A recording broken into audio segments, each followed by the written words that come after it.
अस्सलाम वालेकुम। उम्मीद है आप सब ठीक ठाक होंगे। मैं हूं आपका भाई मोहम्मद यूनुस और आप लोग देख रहे हैं अवेलेबल एजुकेशन।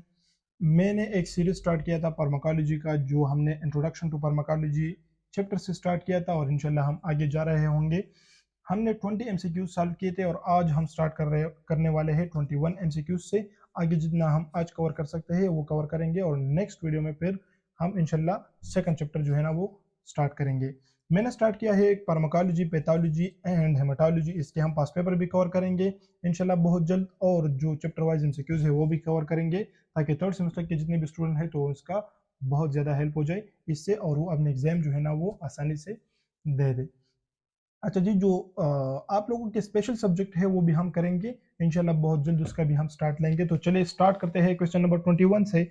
जो हमारे पास क्वेश्चन 20 थे वो हमने पढ़े थे और आज हम पढ़ने वाले हैं question number 21। The maximum effect that the drug can produce regardless of dose. अच्छा, जो डोज क्या है ये मैंने कल आप लोगों को बताया, डोसेज क्या है ये भी मैंने आप लोगों को बताया है। तो ये आप लोग मुझे अभी कमेंट सेक्शन में बताएं कि ये दोनों चीज़ें क्या है। बायो अवेलेबिलिटी में मैंने कल आप लोगों को बताया है। Efficacy, potency and half life भी मैंने आप लोगों को बताया है। स्टेटमेंट का मतलब क्या है कि जो मैक्सिमम इफेक्ट हमारे पास ड्रग शो करती है इसे हम क्या कहते हैं। फॉर एग्जांपल, तो एफिकेसी जो है वो हमें ये बताती है कि एक ड्रग है वो हमने खा लिया तो वो हमें जो मैक्सिमम इफेक्ट दे रहा है वो क्या है, वो एफिकेसी है। उसे हम एफिकेसी देते कहते हैं जो हमें ज्यादा इफेक्ट दे रहा है, जो मैक्सिमम इफेक्ट हमें शो कर रहा है हमारे बॉडी पर।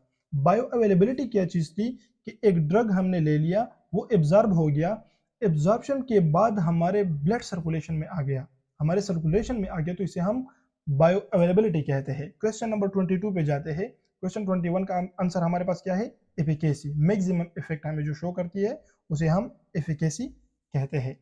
Question number 22, the unwanted unintended effect of drug that happen with normal dose. Statement को समझना बहुत ज़्यादा ज़रूरी है।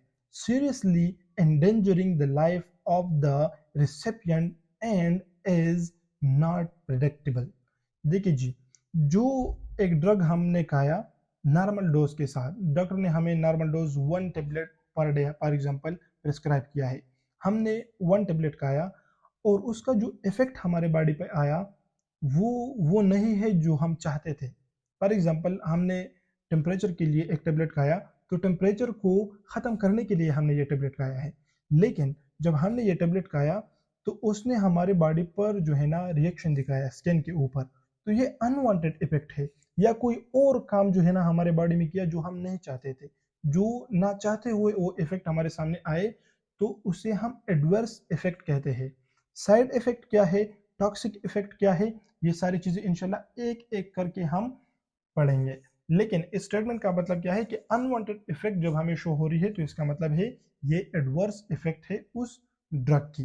Question number 23, which route of drug administration is most likely to lead to the first pass effect।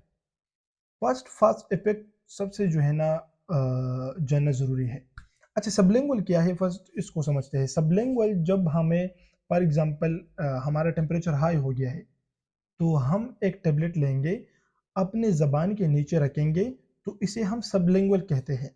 उससे हमारा BP क्या होगा, डाउन होगा। ओरल जब हम एक टेबलेट लेते हैं या हम सिरप लेते हैं, पानी के साथ हम टेबलेट लेते हैं या हम सिरप जो है ना वो पीते हैं, तो ये हमारे पास ओरल में आता है।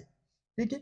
इंट्रावीनस जब हम एक इंजेक्शन वेन में लगाते हैं, ठीक है, जो हमारे बॉडी में जो वेन हमें नजर आ रही है उसमें हम लगाते हैं या आर्टरीज में लगाते हैं, तो उसको हम इंट्रावीनस कहते हैं।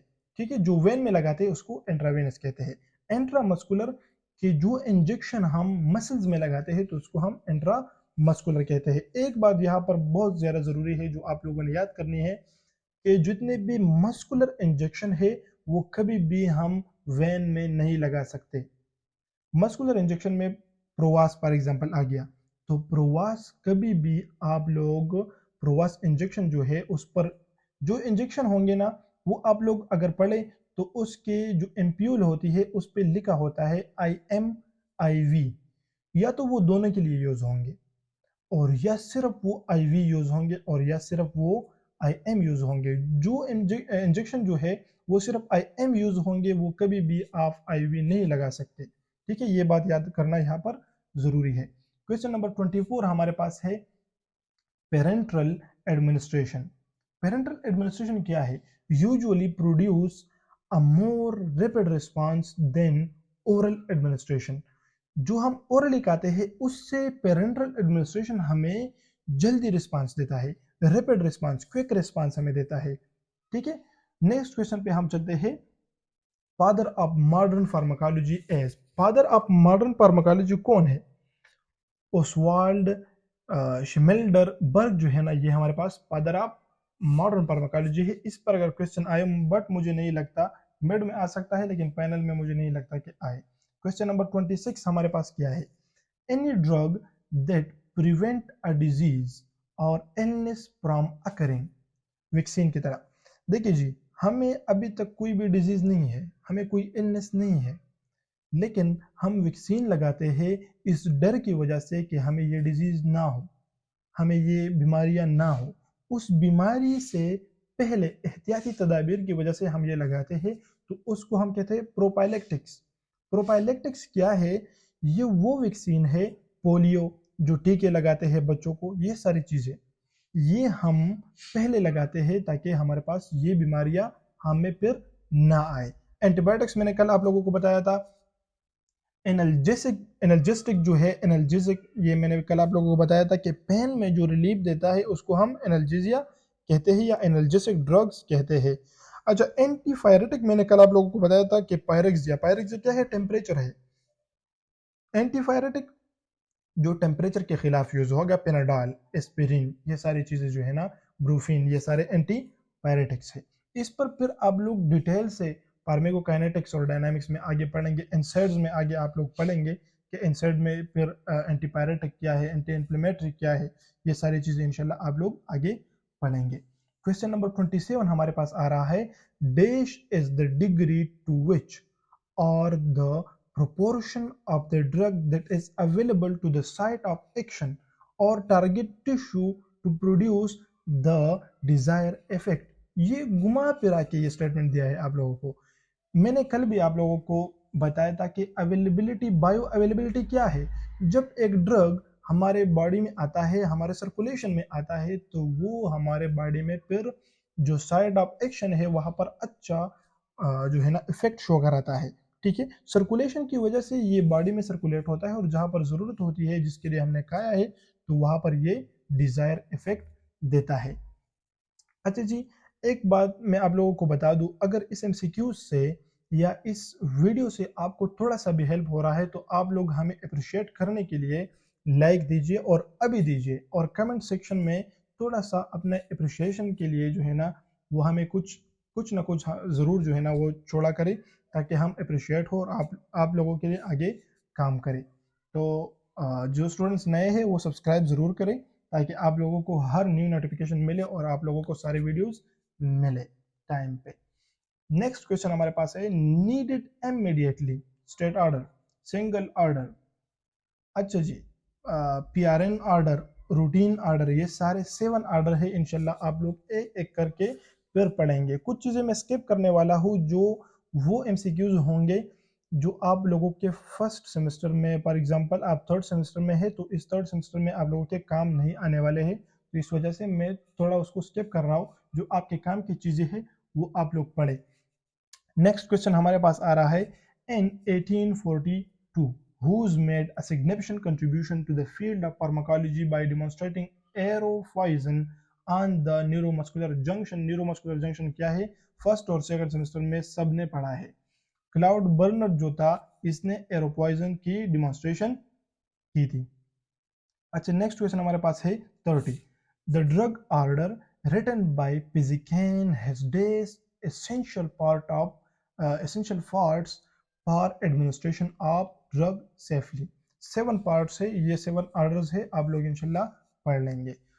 31 क्वेश्चन हमारे पास क्या है? A drug dash name which helpful in predicting a substance physical and chemical property. वो नेम क्या होगा जो हमें फिजिकल एंड केमिकल प्रॉपर्टीज के बारे में बताता है? जेनेरिक नेम होगा, या हमारे पास ट्रेड होगा या एसआई होगा या केमिकल। तो केमिकल नेम हमें फिजिकल और केमिकल प्रॉपर्टी के बारे में बताता है। क्वेश्चन नंबर 32 हमारे पास आ रहा है, a drug name is assigned by the company marketing the drug. अच्छा जी, प्रोडक्ट जो होती है वो हमें कंपनी या मार्केटिंग द ड्रग के बारे में क्या करती है, बता देती है। नेक्स्ट जो क्वेश्चन हमारे पास आ रहा है 33, schedule dash drug have the lowest potential for abuse. अच्छा जी, फर्स्ट हमने एब्यूज को लर्न करना है कि एब्यूज क्या है। एब्यूज ड्रग वो ड्रग होती है जो आप लोग फॉर एग्जांपल एडिक्टेड पीपल को आप लोगों ने देखा होगा, जो टोराडाल, ट्रामाल, ये सारी चीज़ें खाते हैं, तो वो ड्रग एब्यूज है। ठीक है, ये ड्रग एब्यूज इंशाल्लाह आप 4th सेमेस्टर में एक अलग टॉपिक है, तो ये आप डिटेल से पढ़ेंगे। तो ये सारी चीज़ें जो है ड्रग एब्यूज में फिर आती है। नेक्स्ट क्वेश्चन हमारे पास आता है, which of the following drug have the highest potential for abuse. तो ये हमारे पास क्या है, एक्सटेसी जो है। ये सारी चीज़ें इंशाल्लाह ड्रग एब्यूज में फिर आप पढ़ेंगे। नेक्स्ट क्वेश्चन हमारे पास है, intravenous injection are more suitable for oily solution. फाइल्स, इंट्रावीनस जो है ये जो इंजेक्शन है इंट्रावीनसली, हमारे पास ऑयली जो इंजेक्शन है ये इंट्रावीनसली सुटेबल नहीं है। ये क्वेश्चन हमारे पास जो अगर फॉल्स और ट्रू में आए तो ये हमारे पास फॉल्स है। 36, absorption of drug is defined as passage of drug from the site of administration into। देखिए जी, ये फिर भी इस बायो अवेलेबिलिटी के इर्द गिर्द घूमते रहते हैं। बायो अवेलेबिलिटी मैंने आप लोगों को बताया कि एब्जॉर्ब होगा और फिर हमारे पास सर्कुलेशन में आएगा, तो इसको हम क्या कहते हैं, बायो अवेलेबिलिटी। और वह यह ये क्वेश्चन वहीं से घुमा फिरा के आप लोगों से पूछ रहा है, which route of drug administration has no need of absorption. IV oral भी एब्जॉर्ब होगा, IM भी एब्जॉर्ब होगा, और टॉपिकल क्या है तो ये आप लोग मुझे कमेंट सेक्शन में बताएं। IV क्या है, इंट्रावीनस जो होता है उसमें एब्जॉर्प्शन की ज़रूरत नहीं है, वो डायरेक्टली वेन में आता है और वेन में डायरेक्टली टिश्यू की तरफ जो है ना वो उसकी डिफ्यूजन हो जाती है। नेक्स्ट क्वेश्चन जो हमारे पास आ रहा है, fraction of drug that rich the systemic circulation is called. ये फिर भी बायो अवेलेबिलिटी से इर्द गिर्द ये क्वेश्चंस घूम रहे हैं, तो यहाँ से क्वेश्चंस आते हैं, ये बात याद रखना चाहिए आप सब लोगों को। All of the following regarding drug absorption are correct except. कहते हैं कि सारी बातें ठीक है ड्रग एब्जॉर्प्शन के लिए, लेकिन एक बात ऐसा है जो कि गलत है, small particle size better absorb. ये बिल्कुल सही बात है कि जो पार्टिकल्स जो है ना वो स्मॉल होंगे तो एब्जॉर्ब बेटर तरीके से होगा, अच्छे तरीके से। Presence of food decrease absorption. अगर प्रेजेंस ऑफ फूड है, फूड हमने खाया, तो एब्जॉर्प्शन हमारे पास क्या होगा, डिक्रीज होगा। क्यों, वो आप लोग मुझे कमेंट सेक्शन में बता सकते हैं, क्योंकि हमने फूड खाया तो उसकी मेटाबॉलिज्म होगी, तो थोड़ा सा वो हमारे पास एब्जॉर्प्शन थोड़ा स्लो होगा। Lipid soluble absorb faster than water soluble. ये भी बायोकेमिस्ट्री में हमने पढ़ा है और ये भी करेक्ट है। तो रहता जो है D, ionized drugs absorb well than unionized, और ये बात गलत है क्योंकि अनआयोनाइज्ड जल्दी एब्जॉर्ब होते हैं और आयोनाइज्ड जल्दी एब्जॉर्ब नहीं होते। Question number 40, the most important organ of excretion is liver, lung, kidney, small intestine. तो किडनी जो है ना ये मोस्ट इम्पॉर्टेंट आर्गन है जो एक्सक्रीशन में यूज होता है, यूरिनेशन के लिहाज से ये हमारे पास जो है ना सारी चीज़ें बाहर निकाल देते हैं। अच्छा जी, 40 तक MCQs हमने पढ़ लिए और इंशाल्लाह आगे ये कुछ MCQs रहते हैं तो हम ये नेक्स्ट वीडियो में आप लोगों के साथ शेयर करेंगे, ठीक है। और इंशाल्लाह इसके बाद फिर हम एक फार्माकोलॉजी के ओरिजिनल पास पेपर को सॉल्व करेंगे। तो यहाँ से जो MCQs इन लोगों ने उठाया होगा तो वो आप लोगों को समझ आया होगा, आ जाएगा कि किस तरह यहाँ से MCQs उठाते हैं, किस तरह आपके कंसेप्ट से MCQs उठाते हैं। तो यहाँ पर हम लोग वाइंड अप करते हैं। Thank you so much. मैं हूँ आपका भाई मोहम्मद यूनुस और आप लोग अवेलेबल एजुकेशन को देख रहे हैं। तो जो स्टूडेंट्स नए हैं वो यहाँ पर सब्सक्राइब करें, लाइक करें एंड कमेंट सेक्शन में ज़रूर अपना राय पेश करें। Thank you so much, stay tune.